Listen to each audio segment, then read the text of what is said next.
మెయిన్గా ఈరోజు చాలా సీరియస్ ఇష్యూగా ఇరిగేషన్ సమస్య ముందుకొచ్చింది. అది కూడా ఎల్లినినో బ్యాక్గ్రౌండ్లో రోజు రోజుకు కూడా ఈ సమస్య రైతుల్లో తీవ్రమైన అల్లజడి సృష్టిస్తూ ఉంది. ఇది తీవ్రమైన సమస్యగా ముందుకు వస్తూ ఉంది. ఎల్లినినో సూపర్ ఎల్లినినో అని చెప్పి అంటూ ఉన్నారు.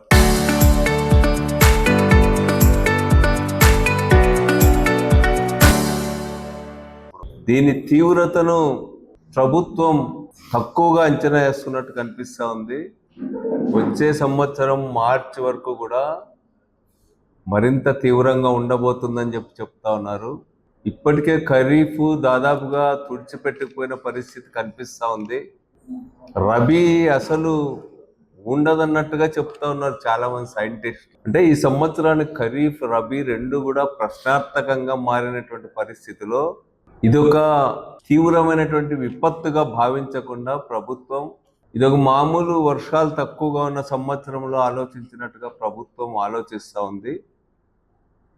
క్యాబినెట్ సమావేశాలు జరిగినప్పుడు కూడా భూములు ఎవరికి వల్ల ప్రైవేట్ వాడికి పీపీఏ లాంటివి తెచ్చి మరింత ఏ విధంగా ఈ పెట్టుబడిదారులకు వీళ్ళకు లాభాలు చేకూర్చాలా, ప్రభుత్వాన్నంతా కూడా ఏ విధంగా ప్రైవేట్ పరం చేయాలనేటువంటి ఆలోచనలు తప్ప లక్షలాది మంది రైతాంగానికి గురించి ఈ ప్రభుత్వం ఆలోచించేటువంటి పరిస్థితిలో లేదు. దానికి అవసరమైనటువంటి శ్రద్ధ పెట్టడం లేదు.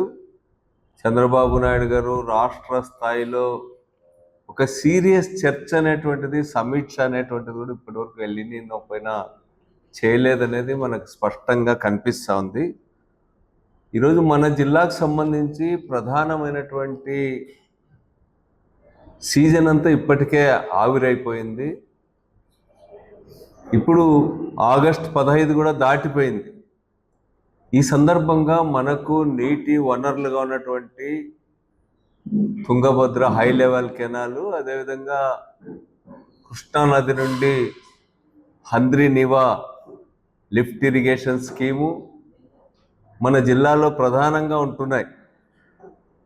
గత సంవత్సరం కూడా దాదాపు 2 స్కీముల కింద కూడా హెచ్ఎల్సి హెచ్ఎన్ఎస్ఎస్ కింద దాదాపు 55 టీఎంసీల నీళ్లు తెచ్చుకోగలిగినాం. గత సంవత్సరం దాదాపు 8 నెలలకు పైగా వరద ఉండడం అనేటువంటిది ఇవన్నీ కూడా తోడ్పడినాయి. కానీ ఈసారి అట్లాంటి పరిస్థితి లేదు. చాలా భయానకమైనటువంటి వాతావరణం నెలకొంది. ఈ సందర్భంలో ఇప్పటి వరకు కూడా ఆగస్టు దాటిపోతా ఉన్నా కూడా జిల్లా స్థాయిలో ఇరిగేషన్ పైన ఒక సమీక్ష సమావేశాన్ని ఏర్పాటు చేయాల. ఎమ్మెల్యేలు ఉన్నారు, ఎమ్మెల్సీలు ఉన్నారు, జిల్లా పరిషత్ చైర్మన్లు ఉన్నారు, రైతులకు సంబంధించినటువంటి ప్రతినిధులు ఉన్నారు, ఇరిగేషన్కి సంబంధించినటువంటి వాళ్ళందరూ కూడా ఉన్నారు. వీళ్ళందరితో కూర్చొని చర్చించి ఈ యొక్క ప్రత్యేకమైనటువంటి పరిస్థితిని ఏ విధంగా ఎదుర్కోవాలా. ప్రతిపక్ష పార్టీలు ఉన్నాయి, వైఎస్ఆర్సీపీ ఉంది, అదేవిధంగా కమ్యూనిస్ట్ పార్టీలు ఉన్నాయి, అదేవిధంగా కూటమిలో కూడా ఇతర పార్టీలు కూడా ఉన్నాయి. వీళ్ళందరూ అభిప్రాయాలను తీసుకునేటువంటి ప్రయత్నం కానీ, వాళ్ళ అంచనాలు తీసుకునేటువంటి ప్రయత్నం కానీ ఈ ప్రభుత్వం చేయడం లేదు. ఎవరో మినిస్టరు ఇంకొక ఆఫీసరో కూర్చొని ఏకపక్షంగా నిర్ణయాలు తీసుకొని ముందుకు పోతున్నారు. అందుకనే ఈరోజు తీవ్రమైన అలజడి వస్తూ ఉంది. నిన్నటి రోజు ఉరవకొండ ప్రాంతంలో అటువైపు గుంటకల్ బళ్ళారి రోడ్డు నుంచి ఇటువైపు జీడిపల్లి వరకు ఉన్నటువంటి 3 ఫేజ్ కరెంటునంతా కూడా తగ్గించి వేసినారు. చాలా చోట్ల వైర్లు కోసుకుపోయినారని చెప్తున్నారు రైతులు, మోటార్లు తొలగిస్తున్నారని చెప్తా ఉన్నారు, రైతులపైన కేసులు పెట్టి పోలీస్ స్టేషన్లకు రమ్మంటున్నారని చెప్తా ఉన్నారు. ఇది చాలా దురదృష్టకరమైనటువంటి పరిస్థితి.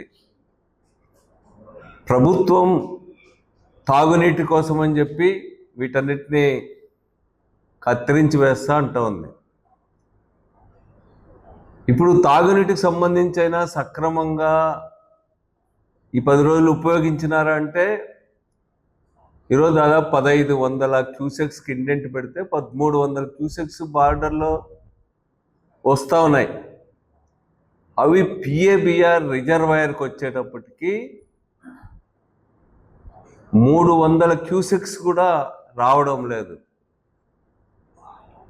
ఈరోజు లింక్ ఛానల్ చాలా దురవస్థలో ఉంది.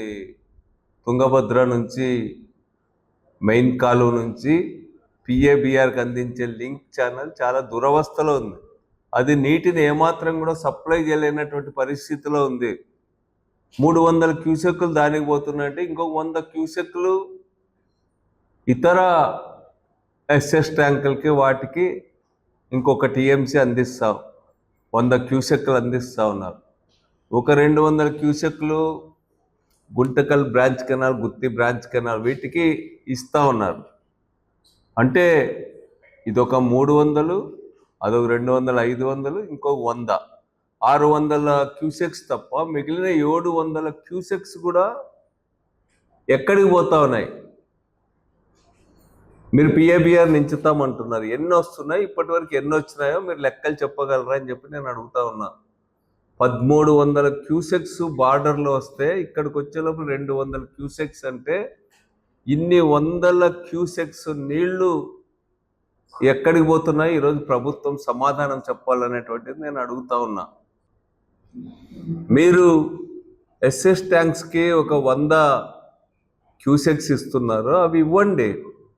కానీ పిఏబిఆర్కు హెచ్ఎల్సి నుంచి ఇవ్వడం అనేటువంటిది ఈసారి సాధ్యపడని పరిస్థితి ఉంది. కాబట్టి అవన్నీ నీళ్ళను కూడా అక్కడ ఒక దాదాపు కనేకలు కానీ, విడపనకలు కానీ, లేకపోతే బొమ్మనహాలు కానీ వాటికి వేరే నీటి వనరు ఏమాత్రం కూడా లేదు.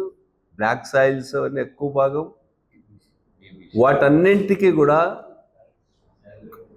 విడపనకల్ మండలం అంటే జీబీసీ కింద కూడా వాటికి హెచ్ఎల్సి మెయిన్ కెనాల్ నుంచి వాటర్ ఇవ్వడానికి అవకాశం ఉంది. ఇరిగేషన్ కూడా ఆరుతడి పంటలకైనా ఇవ్వాల్సిన అవసరం ఉంది. ఎందుకంటే చాలా ఆలస్యంగా ప్రభుత్వం హెచ్చరికలు చేయడం వల్ల ఇతర పంటలు వేసుకున్నారు. ఆరుతడి పంటలు వాళ్ళకి సీజన్ దాటిపోతూ ఉంది, వాళ్ళకి ఇవ్వాల్సినటువంటి అవసరం ఉంది. అంతేకాకుండా మీరు డ్రింకింగ్ వాటర్కి ఎన్ని నీళ్ళు అవసరమవుతాయని చెప్పి భావిస్తూ ఉన్నారు. మీరు చెప్పే లెక్క ప్రకారమే టీబీ డ్యామ్ నుంచి దాదాపు 15 టీఎంసీలు వచ్చేటప్పుడు పిఏబిఆర్ కెపాసిటీ ఎంత, అదేవిధంగా ఇతర సమ్మర్ స్టోరేజ్ ట్యాంక్స్ కెపాసిటీ ఎంత నీళ్లు మీరు డ్రింకింగ్ వాటర్కి ఇస్తారు, ఎంత నీళ్లు మీరు ఆరుతడి పంటలకు ఇవ్వడానికి అవకాశం ఉందనేటువంటిది లెక్కలు చెప్పమని నేను అడుగుతా ఉన్నా. చర్చించినారా మీరు అని నేను అడుగుతా ఉన్నా. ఎందుకు ఐఏబీ సమావేశం వేయలే? ఐఏబీ సమావేశం వేసి ఎక్కడ నీటి అవసరం ఉంది, ఎక్కడ ఆరుతడి పంటలు వేశారు, ఎక్కడ ఎంత విస్తీర్ణంలో వేసినారు, ఈరోజు తాగునీటికి ఎంత అవసరం అనేటువంటిది లెక్కలు తీయాల్సినటువంటి అవసరం ఉంది. మీరు ఒక్కరే ఎక్కడో ఏసీ గదిలో కూర్చొని లెక్కలు తీసి దీన్ని అంతా అమలుపరచమంటే రైతులు ఈరోజు ఎంత క్షోభపడతా ఉన్నారు. రైతులు రోడ్డు మీద ఎక్కేటువంటి పరిస్థితులు వచ్చేసినాయి. 1-2 రోజులుంటే రైతులు రోడ్ల మీద వచ్చేటువంటి అవకాశము స్పష్టంగా కనిపిస్తూ ఉంది. అట్లాంటప్పుడు వాళ్ళకి ఊరికే మోటార్లు ఎత్తుకుపోయి స్టేషన్ పిలిపించుకొని పరిష్కారం చేస్తారా? సమస్య ఉంది, వాస్తవం, అది తీవ్రమైన సమస్య ఉంది. దీనికి ఏం పరిష్కారం? ఈరోజు బోర్లలో నీటి మట్టాలు పడిపోతూ ఉన్నాయి. హార్టికల్చర్ పంటలు దెబ్బతింటాయని చెప్పి భయపడతా ఉన్నారు. ఒక పక్కేమో అందరినివా లైనింగ్ చేసినారు, కిందికి నీళ్లు పోవు, పైన నీళ్ళు ఇవ్వమంటారు. రెండో దశలో వీటన్నింటిలో ఇప్పుడు మొదటి దశ అంతా కలిసిన ఈ మోటార్ల కింద వీటి కింద ఎన్ని ఎకరాలు సాగు చేసుకునే ప్రయత్నం రైతులు చేస్తున్నారు. ఎన్ని ఎకరాలకి నీళ్ళు ఇవ్వాల్సినటువంటి అవసరం ఉంది, ఎన్ని మోటార్లు ఉన్నాయి, వీటి కరెంట్ కనెక్షన్ల పరిస్థితి ఏమి, ఇవన్నీ మీరు ఏమన్నా అంచనా వేసినారా? దాని గురించి లోతైన చర్చ ఎప్పుడైనా చేసినారా అనేటువంటిది నేను ఈ సందర్భంగా అడుగుతా ఉన్నా.